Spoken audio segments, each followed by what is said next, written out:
that is being sought, which previous speakers have not adequately elaborated upon.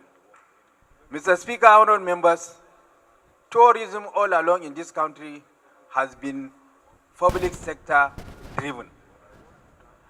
And by the amendment that is being sought now, it is meant to be transformed to be private sector driven.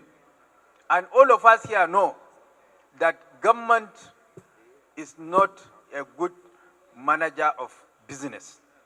And we should view tourism from a paradigm of being purely a business venture than being something that is going to be driven by government.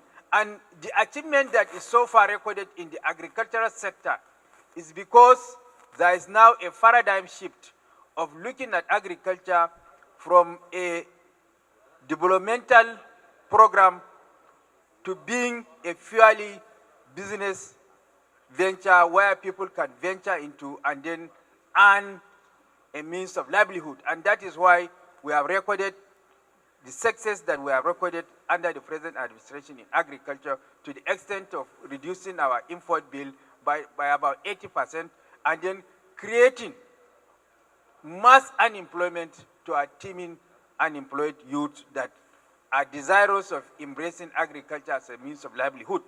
Now, in the course of the leader making his argument, he alluded to the fact that a tour company operators will be established.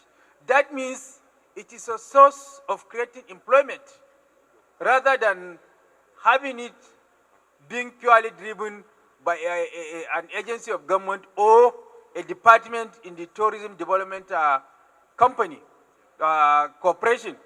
So by creating these tour operators companies under the present amendment, that means a lot of people will now go into the tourism subsector as a means of employment, and it will going to generate a lot of employment to our teeming unemployed youth that are desirous of going into this industry with a view to earning a means of livelihood.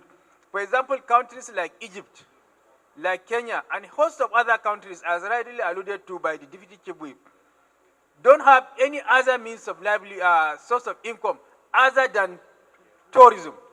And if we embrace tourism as a means of diversifying our economy away from oil, just as it is done in agriculture and the solid mineral sector, then tourism also is a money spinner and has the potentials of earning a lot of revenue to us and also creating a lot of employment to our teeming unemployed youth if the potentials therein are adequately tapped and harnessed. Thank you.